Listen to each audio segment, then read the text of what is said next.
Bismillahirrahmanirrahim. Ya eyyühellezîne âmenüttequllâhe hakka tukâtih. İttequllâhe hakka tukâtihi ve la temutunne illa ve entum muslimun. Allah adın zikredelim evvela, vacip oldu cümle işte her kula. Kim ki Allah adını önce ana, her işi kolay eder Allah ona. Allah adı olsa her işin önü, asla ebter olmaz o işin sonu. Bir kez Allah dese aşkla lisanın, kalmayıp dökülür bütün günahın. Ey Muhammed serveri her esfiya, hatemi her mürselinu enbiya. Misli barana bu hali rahmeti, kırbı balin serteref bi izzeti. Amine hatundur onun annesi, o sedeften doğdu o dürdanesi. Rabbiyül evvel ayının nicesi, 12. pazartesi gecesi. Rideu cecnil alem dayer oz. Esselatu aleyh vesselamu aleyh. Hace dünye Mustafa levset bir oz. Esselatu aleyh vesselamu aleyh. Esselatu vesselamu aleyke ya Resulallah. Esselatu vesselamu aleyke ya Habiballah. Salat ve selam vahdet ve kurtuluş önderi Hazreti Muhammed'e, ehli beytine, eshabına ve kıyamete kadar yolunu sürdürenlere olsun. Enbiya suresi 92. ayette Rabbimiz şöyle buyuruyor: doğrusu bu sizin ümmetiniz tek bir ümmettir. Ben de sizin Rabbinizim. O halde bana kulluk edin. Vahdet, Müslümanların kardeşlik esasına dayanan birliğidir. Ancak müminler kardeştir. İslam, insanları başka hususiyetlerden dolayı değil, ancak inançlarına ve dinlerine göre tasnif eder. İman eden ve İslam dinine mensup olanları kardeş ilan edip bir topluluk kabul eder ve bunlara İslam ümmeti adını verir. İslam ümmetinin bireyleri birbirlerine din bağıyla bağlıdırlar. Bu durum İslam ümmetinin vahdetini zaruri kılar. Çünkü İslam ümmeti vahdet ile vücut bulur. Vahdet, Müslümanlar için bir ihtiyaç ve zarurettir. Bugün Müslümanların en çok ihtiyaç duyduğu temel hususlardan biri vahdettir. Çünkü bugün Müslümanlar dağınık halde olduklarından kafirlerin zulmüne uğramakta. Toprakları işgal edilmekte. Yurtları ve bedenleri bombalarla parça parça edilmektedir. Son 2 yıldır Gazze, Batı Şeria, Lübnan, Yemen, Irak, Suriye ve son olarak da İran'a ağır saldırılarda bulundular. İnşallah muvaffak olmayacaklar. Ve bu saldırılar Siyonist işgal rejiminin sonunu getirecektir. Ancak şu unutulmamalıdır ki onların hedefi tüm İslam alemidir. Rabbimiz şöyle buyuruyor Enfal suresinde: Allah'a ve Resulüne itaat edin. Birbirinizle çekişmeyin. Yoksa çözülürsünüz ve kuvvetiniz gider. Bir de sabredin. Şüphesiz Allah sabredenlerle beraberdir. Vahdet, İslam ümmetinin güçlü kılan birliğidir. İslam ümmeti rengi, dili, ırkı, coğrafyası ne olursa olsun yeryüzündeki bütün Müslümanların oluşturduğu topluluktur. Bütün Müslümanlar İslam ümmetinin tabii bir üyesidir. İslam ümmeti vahdet ederse Müslümanlar bir güç haline gelir. O halde hem İslam'ın emrini yerine getirmek için hem de kuvvet sahibi olup şer güçlere karşı İslam'ı ve Müslümanları savunabilmek için her Müslümanın vahdet için çalışması şarttır. Müslümanlar vahdet etmedikçe daima güçsüz kalarak ve dinlerini de kendilerine hakkıyla savunamayacaklardır. Çünkü vahdet yani birliktelik yani Müslümanların birliği imandan sonraki en büyük maddi güçtür. Belirgin olmadığı yerde güç olmaz. Güç olmadan yeryüzünden fitne ve fesat kaldırılamaz. Tarih boyunca Müslümanlar birlik olunca sayıları az da olsa daima galip gelmişlerdir. Bu yüzden Rabbimiz şöyle buyuruyor: hep birlikte Allah'ın ipine sımsıkı tutunun, sarılın, bölünüp parçalanmayın. En güzel örnek Hazreti Muhammed sallallahu aleyhi ve sellem'dir. Hazreti Muhammed sallallahu aleyhi ve sellem alemlerin Rabbi olan Allah'tan aldıklarını insanlara bildirerek onlara hayatın hakikatlerini hedef vermiştir. Rablerini tanıtmış, dinlerini öğretmiş, dolayısıyla bu dünya imtihanında neye, nasıl inanacaklarını ve neyi nasıl yapacaklarını öğreterek kurtuluş yolunu göstermiştir. Bu yol Peygamberimizin yolu, temeli Kur'an ve sünnet olan İslam'dır. Hazreti Muhammed sallallahu aleyhi ve sellem İslam'ı hayatında en güzel şekilde uygulamış, pratize etmiş, insanlığa emsali olmayan bir önderdir. Andolsun ki sizin için Allah'a ve ahiret gününe kavuşmayı uman ve Allah'ı çok zikredenler için Allah'ın Resulünde güzel bir örnek vardır. Ahzab suresi. Kurtuluş önderi Hazreti Muhammed sallallahu aleyhi ve sellem'dir. Allah Celle Celaluhu Hazreti Muhammed sallallahu aleyhi ve selleme tabi olunmasını tüm Müslümanlardan ve insanlıktan istemiştir. Hazreti Muhammed'e tabi olan ve onun kutlu yolu olan sünnetine uyanlar kurtulacaktır. Bu sebeple Müslümanlar için gerçek ve asıl kurtuluş önderi ancak Hazreti Muhammed sallallahu aleyhi ve sellem'dir. İslam'dan başka bir dini ve beşeri bir ideolojiyi, bir fikri, bir yaşam biçimini savunan hiçbir insan Müslümanlar için kurtarıcı bir önder olamaz. Aynı şekilde İslam'dan başka hiçbir din, hiçbir beşeri fikir ve ideoloji insanlık için kurtuluş yolu değildir. Rabbimiz şöyle buyuruyor.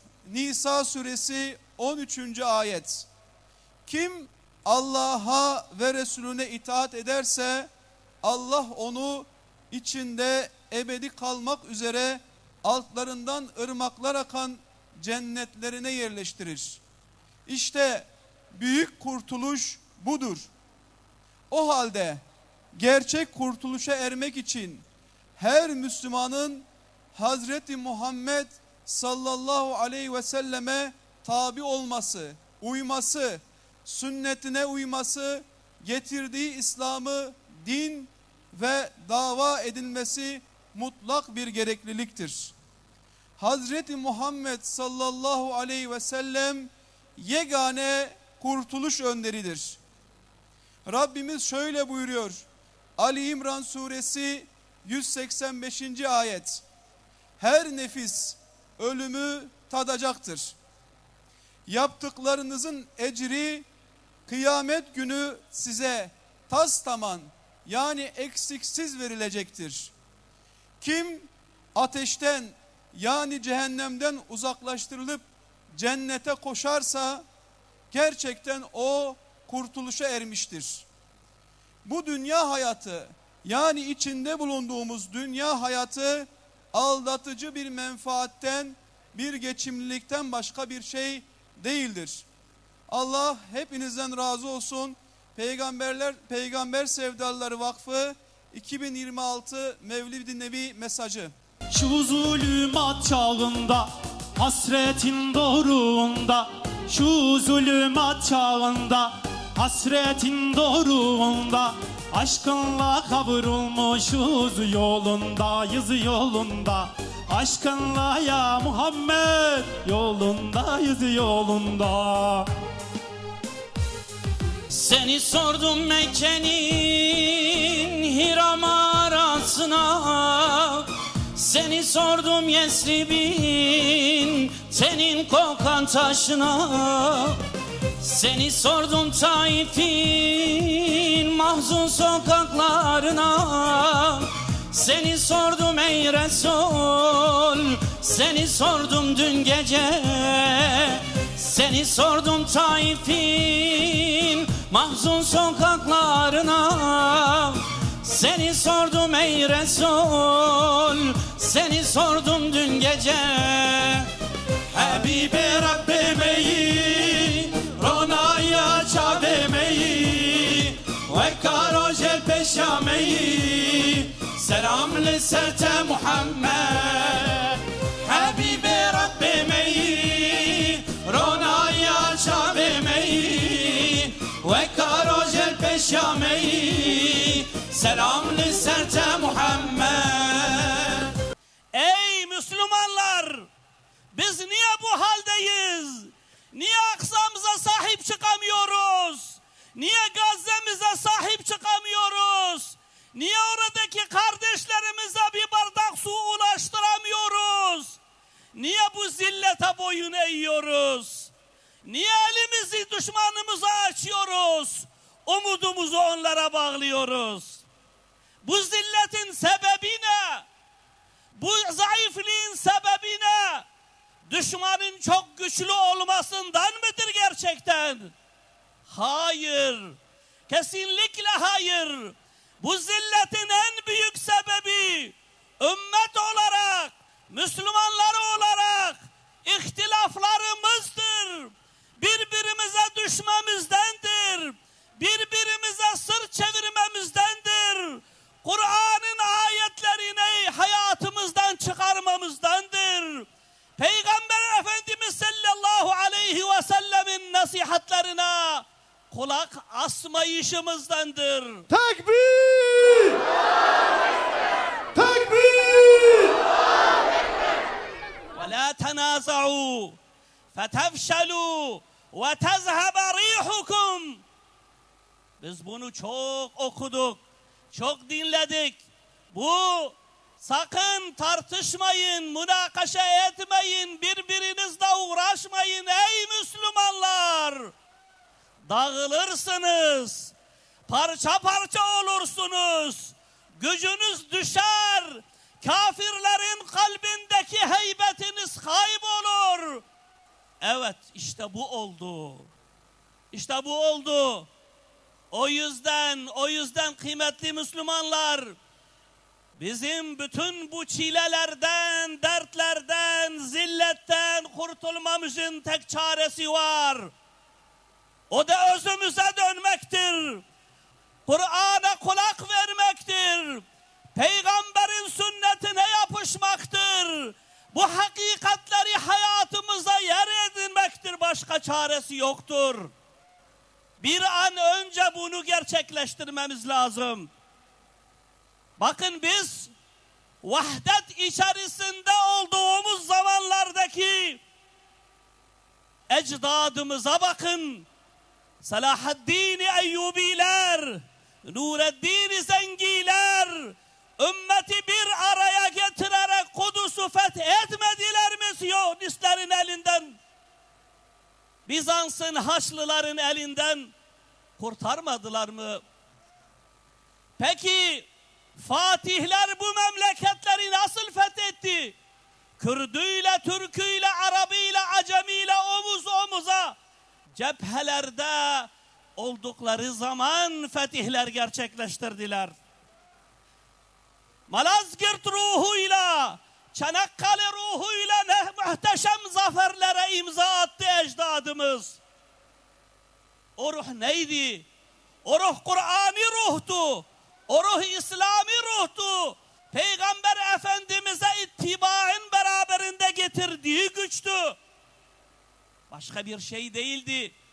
Demek ki biz vahdet içerisinde olduğumuz zaman izzetli olmuşuzdur. Eğer peygambere karşı soğuksak, eğer peygamberden bahsedildiğinde ayak üstünde duruyorsa ayaklarımız, sigaramızı söndürmemişsek, toparlanmamışsak boş yere bir şeyler beklemeyin.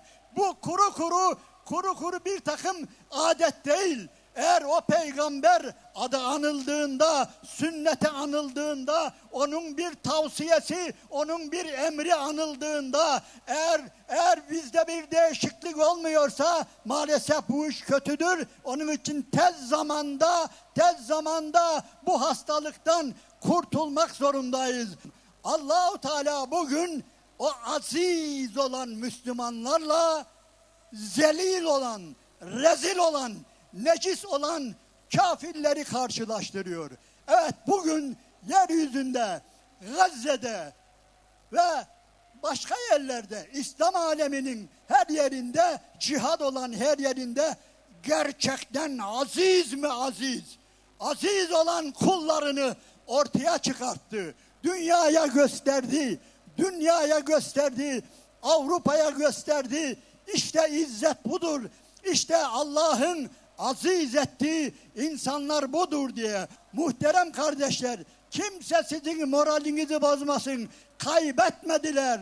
Ne Gazze kaybetti, ne Lübnan kaybetti, ne İran kaybetti. Şu anda dünyanın dört bir tarafına inanınız tarihin hiçbir yerinde, hiçbir zamanında olmadığı gibi Allah'ın nuru yayılıyor, İslam yayılıyor. Tarihin hiçbir döneminde Avrupalılar Allah'ı böylesine yakinen tanımadılar. Hiçbir zaman vahiy ile, Kur'an ile bu kadar muhatap olmadılar. Esselamu aleyküm ey evindarı peygamber. Eme bir denge kibilin, eme eşitil beşin. Can Muhammed. Eyvallah. Can kurban Muhammed. Can hayran Muhammed.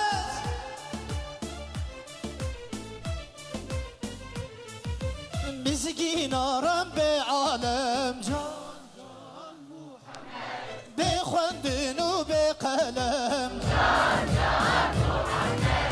Khadi izzet u kerem.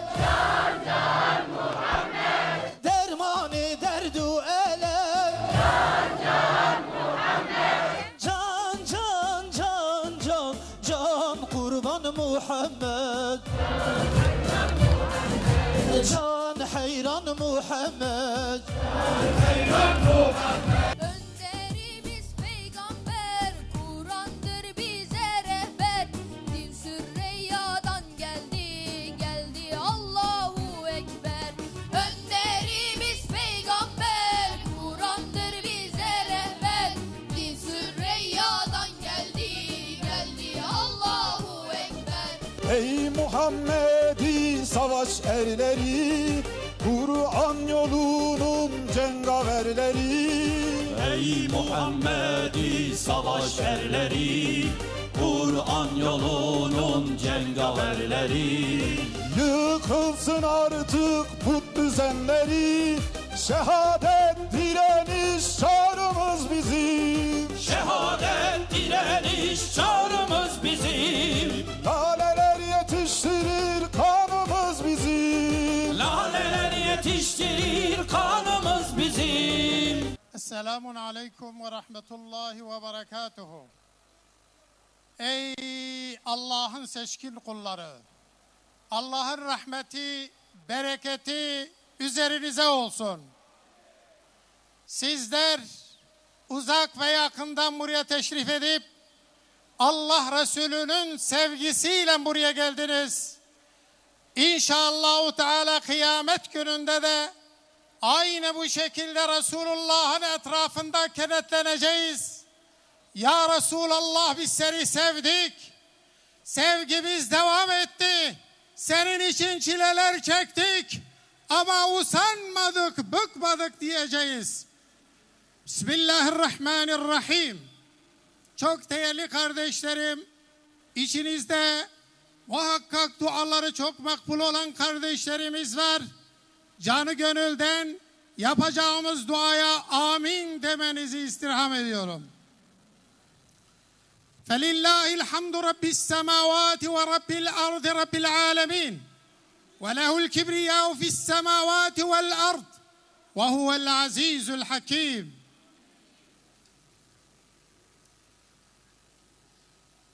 Ey kendisinden başka ibadet edilecek, kanunlarına uyulacak ilahlar olmayan Allah'ım,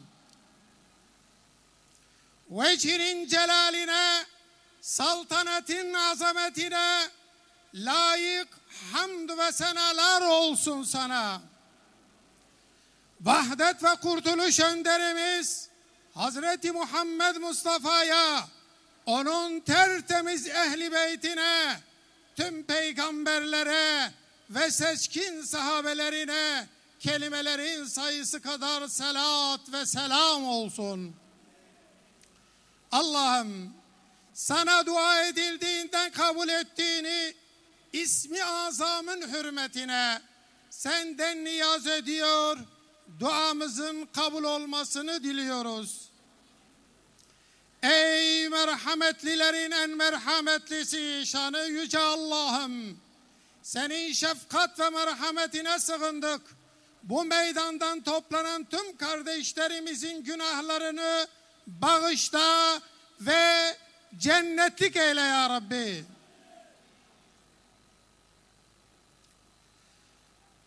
Allah'ım, ümmeti Muhammed'e merhamet eyle. Ümmeti Muhammed'i aziz eyle. Allah'ım, bizlere birlik ve beraberlik nasip eyle. Ey ümmeti Muhammed'i feraha kavuştur ya Rab. Allah'ım, birliğimize ve dirliğimize engel olan günahlarımızı bağışla. Allah'ım, bizlere yeniden izzet elbisesini giydir ya Rabbi. Ya Rabbi, sen bizleri kardeş kıldın. İnnemel mu'minûne ihvetun dedin. Müminler kardeştir. Kardeşler gibi yaşamayı bizlere nasip eyle ya Rab. Allah'ım, bütün Müslüman kardeşlerimizi sevmeyi bizlere nasip eyle. Allahümme la tec'al fi kulubina gillen lillezine amenu. Ya Rabbi, kardeşlerimize karşı kalbimizde kin ve nefret bırakma ya Rab. Allah'ım, aramızdaki ayrılığı ve tefrikayı gider. Bizleri ayrılık ve tefrika fitnesine odun taşıyanlardan eyleme ya Rab. Ya Rab, bizleri dilleriyle fitne ateşine düşenlerden eyleme ya Rab. Allah'ım, anlaşmazlığa düşüp birbirleriyle çekişen kimselerden değil, birbirlerine güç ve kuvvet veren kardeşler eyle. Bizleri Allah'a ve Resulüne itaat eden, zorluklara sabredenlerden eyle ya Rab.